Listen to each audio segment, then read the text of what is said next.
Peladang ini mendapat berhadapan dengan situasi seperti ini, perkara ini dapat kita atasi. Inilah cadangan daripada keadilan awal tahun yang lalu, iaitu mewujudkan satu tabung kebajikan komoditi negara. Terima kasih. Terima kasih sahabat saya daripada Tangga Batu. Bukit Katil. Bukit Katil, minta maaf, Bukit Katil. Sebenarnya inilah kawan-kawan pembangkang yang kita hendakkan. Bukan sahaja kita pandai kritik, tetapi kita mesti konstruktif. Supaya kita dapat mencadangkan apa juga idea-idea yang bernas, yang boleh kita membangunkan negara. Saya setuju. Dan kita mahu, kalau saya mahu minta, kalau boleh, ucapan tersebut masuk dalam ucapan saya. Terima kasih, sahabat saya. Kita juga ingin mengucapkan setinggi-tinggi tahniah kepada Kerajaan Barisan Nasional dan juga kepimpinan negara kita yang amat berhormat Perdana Menteri kerana masih berjaya mengemudikan ekonomi negara sekalipun kita dilanda dengan serangan dengan lumut bangun yang amat. Terima kasih Yang Di-Pertua. Yang berhormat Jasin, ada membangkitkan peristiwa Lahad Datu. Ingin saya bertanyakan soalan, sama ada Yang berhormat Jasin tahu benar-benar apa yang berlaku di Lahad Datu. Oleh kerana sebagai seorang bekas tentera, insya-Allah saya dapat menilai situasi dan keadaan. Adakah YB Jasin merasa tindakan kerajaan dengan menggunakan jet, menggunakan kereta perisai, menggunakan tentera yang begitu ramai sehingga perlu membawa tentera-tentera daripada Semenanjung ke Sabah, itu merupakan tindakan bijak. Sedangkan yang dikatakan pengganas Sulu seramai 200 orang saja. Dan kita harus ingat bahawa kita di Sarawak ada division, kita di Sabah ada brigade. Kalau mengikut peraturan dan tindakan-tindakan Angkatan Tentera, insya-Allah dengan division dan brigade yang ada di Sabah Sarawak, kita sepatutnya boleh mengatasi 200 yang dikatakan pengganas Sulu. Dan juga kita lihat natijah daripada peristiwa ini di dalam apabila kerajaan mewujudkan Eskom.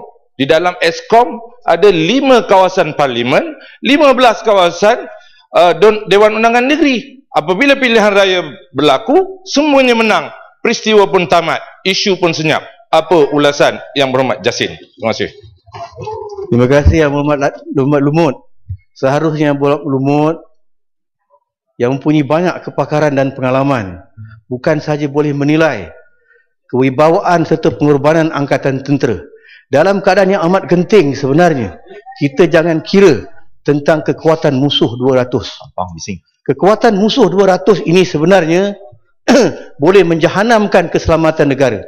Dalam keadaan pantai di negara Sabah itu yang cukup panjang, Tuan Yang Di-Pertua pun lebih faham lagi lah. Maknanya terdedah daripada apa juga ancaman. Jadi seharusnya lah pada ketika tersebut, apa juga deployment yang telah dibuat oleh Angkatan Bersenjata adalah langkah yang paling bijak bagi memastikan kita dapat menangani isu Lahad Datu. Saya terus ya, ramai yang bangun Yang Amat. Kalau tidak, saya tak dapat habiskan ucapan saya ni. Lahad Datu. Tadi kemudian Jasin. Kemudian saya bagi. Jasin, Jelebu pun bangun. Konstruktif ni. Jasin. Ya. Bagi Amat. Jelebu. Jelebu dulu lah. Yang Di-Pertua jelebu dulu. Terima kasih Yang Di-Pertua. Saya ingin menarik perhatian Dewan ketika isu Lahad Datu berlaku. Sedihnya Yang berhormat Batu mendakwa ini sendiwara UMNO, dan Yang berhormat Lembah Pantai kata polis hutan sudah tidak wujud, ya wujud PGA. Jadi bersetujukah Yang berhormat Jasin kalau kita mohon dan minta kedua-dua Yang berhormat ini mohon maaf kepada Angkatan Tentera dan pasukan keselamatan negara kita? Terima kasih. Terima kasih sahabat saya daripada Jelebu. Saya tidak mahu komen kerana perkara ini dalam timbangan mahkamah dan kita pulangkan kepada kebijaksanaan mahkamah. Apapun saya mohon pada Yang Tuan Di-Pertua, kalau boleh saya dapat sambung ucapan saya lah. Saya baru yang keduanya, Simpang, Penampang, Jasin tak bagi jalan Yang Amat. Boleh kita mengucapkan setinggi-tinggi tahniah kepada kepimpinan negara Yang amat berhormat Perdana Menteri kerana masih lagi berjaya untuk mengemudikan ekonomi negara sekalipun kita dilanda oleh serangan dengan izin global geopolitik dan juga economic forces yang ganas itu, seperti yang telah dibuktikan oleh prestasi dengan izin real and financial sectors yang masih lagi membanggakan. Apa tidaknya? Yang pertamanya, pencapaian kita pada penggal pertama sebanyak 4.1%, walaupun ianya menurun dalam keadaan yang cukup genting. Keduanya, kadar pengangguran sehingga bulan Mac tahun 2013 kita rendah sebanyak hanya 3.3% saja, iaitu yang dianggap sebagai guna tenaga penuh. Tidak ada pengangguran. Dan kadar inflasi kita untuk Januari hingga Mei tahun 2013 juga pada tahap yang cukup membanggakan, iaitu 1.6% saja. FDI kita melonjak kerana keyakinan negara-negara asing untuk datang menanam modal dalam negara kita, iaitu kita tengok lonjakan sebanyak 21%. Penggal pertama tahun 2012 hanya sebanyak 7.5 bilion. Penggal pertama tahun ini dah melonjak kepada 9.1 bilion. Saya nak tanya pada pihak kerajaan, adakah sebenarnya keyakinan daripada negara luar dan pelabur-pelabur asing terjejas akibat daripada perlakuan-perlakuan kawan-kawan kita sebelah itulah, yang tidak tahu menilai tentang harga keamanan dan kesejahteraan sebuah negara. Seterusnya kita dapat lihat rizab antarabangsa negara kita pada akhir bulan Mac tahun 2013 cukup kukuh sebanyak 431.2 bilion yang boleh menampung selama 9.7 bulan import yang tertangguh. Sementara yang paling penting yang kita kena tengok perkara ini, iaitu defisit negara kita, defisit fiskal kita terus menurun. Kalau tahun 2009 defisit fiskal kita sebanyak 6.7%. 2012 4.5%. Inilah kehebatan kepimpinan yang amat berhormat Perdana Menteri kita. Walaupun mereka memperlekehkan, tetapi ini satu perkara yang cukup membanggakan. Jadi kita mahu kalau boleh tahun 2013 ini unjuran kita dapat diturunkan sebanyak 4%. Jadi saya nak tanya pada pihak kerajaan, adakah kita berkeupayaan untuk mencapai unjuran kita sebanyak 4% ini? Kerana ini amat penting untuk kita menghadapi tahun 2020 sebagai sebuah negara maju yang berpendapatan tinggi. Selepas itu saya pergi kepada prestasi negara kita di peringkat global, seperti mana yang diukur oleh indikator antarabangsa yang juga membanggakan. Yang herannya Tuan Tiri Petua, banyak negara-negara yang maju berada di bawah kita. Termasuk kalau kita tengok ranking kita, kita seharusnya bangga. Saya nak buka angka ini supaya jangan lagi hendaknya cakap-cakap sumbang yang memperlekehkan kita, memperlekehkan kepimpinan negara kita. Kita lihat, kalau Human Development Index kita 61, World Happiness Index kita 51, dan kita nombor 4 di Asia. Kita tengok sini LPI, kita nombor 43 di dunia dan nombor 6 di Asia. Selepas tu GPI, Global Peace Index, kita nombor 19 seluruh negara, seluruh dunia.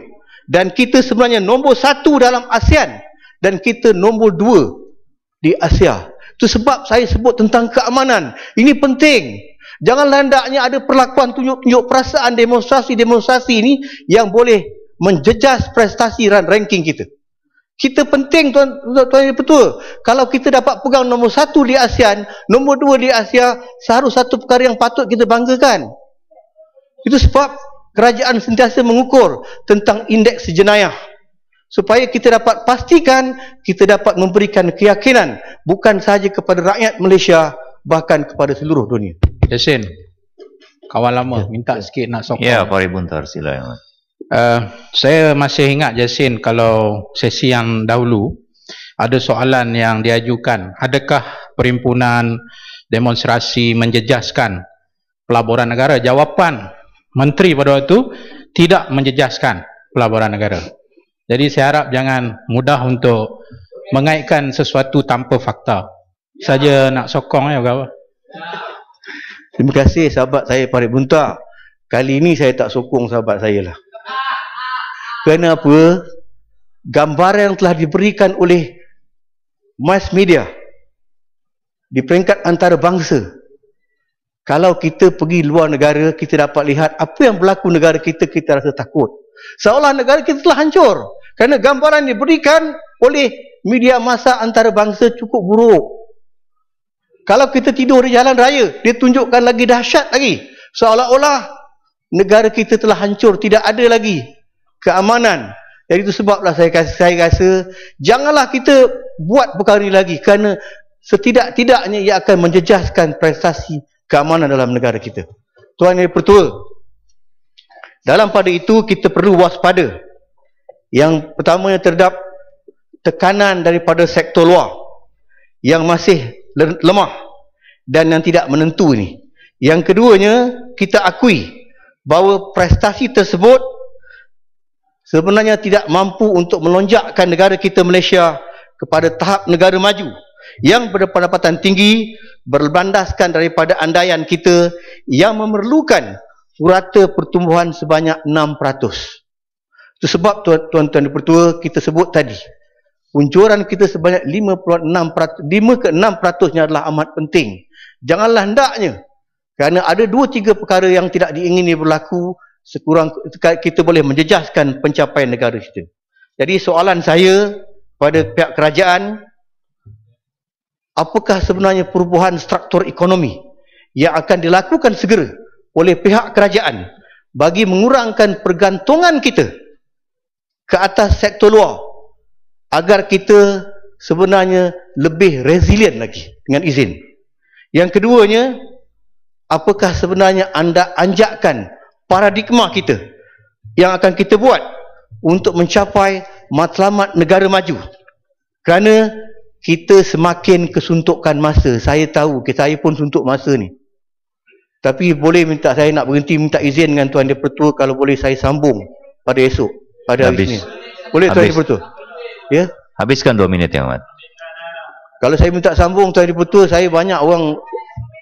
Dah habis 30 minit. Kami tunggu. Siapa yang memekik Yang Amat? Baiklah Tuan Yang Pertua, saya orang yang sentiasa taat. Saya akur kepada pesanan Tuan Yang Pertua. Saya pergi kepada tajuk lain lah. Saya tak dapat panjangkan dari cerita ni tentang pekerja asing ni. Kita anggarkan sebanyak 2 juta pekerja asing yang sebenarnya mencari rezeki dalam negara kita. Ini satu benda yang kita mesti bangga, kerana orang lain seluruh dunia datang ke Malaysia. Kenapa orang Malaysia tidak tahu menghargai negara mereka sendiri, pergi memburukkan negara kita dengan negara luar, seolah-olah negara ini hancur? Ini perkara sebenarnya petualang. Jadi tuan-tuan Pertua, saya nak tanyalah, sebanyak 2 juta orang pekerja asing ini, saya pun nak tahu daripada pihak kerajaan, tuduhan-tuduhan yang telah dilemparkan kepada kerajaan. Kononnya ada 40,000 orang Bangla yang datang ke Malaysia ini pada hari mengundi, seperti mana yang dijaja oleh pembangkang.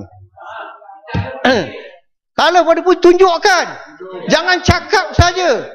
Jadi Tuan Musi, Tuan Yang Pertua, kita terhutang budi kepada mereka. Jangan busukkan nama mereka. Jadi nanti bilateral kita dengan Bangladesh akan terjejas. Kerana mereka ni orang yang tidak berdosa. Dia datang nak cari rezeki. Kenapa kita heret nama baik mereka? Kalau ada, tunjukkan bukti. Cakap aja, bukti tak ada. Buat apa?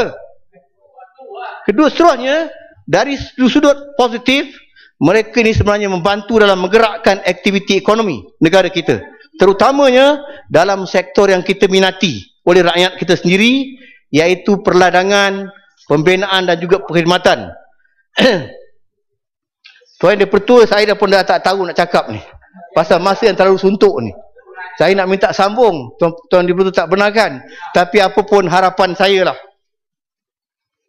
kita mahu melihat supaya kerajaan kita yang kelihatan lemah ni. Tapi tidak lemah. Orang yang lembik tu jangan sangka tak keras. Keras.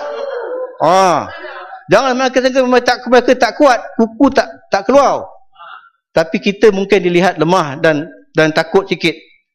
Sebaliknya, kerajaan mesti dilihat, mesti berani dan tegas serta pantas dalam usaha kita untuk menegakkan kewibawaan undang-undang negara kita dan memelihara keamanan dan kestabilan negara.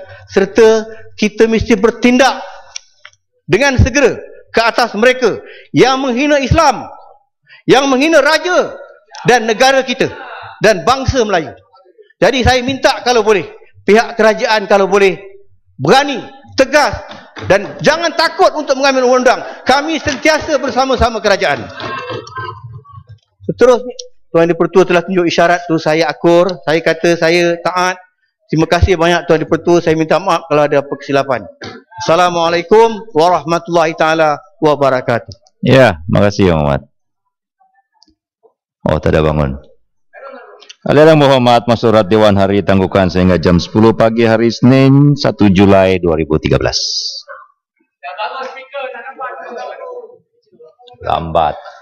Lambat bangun.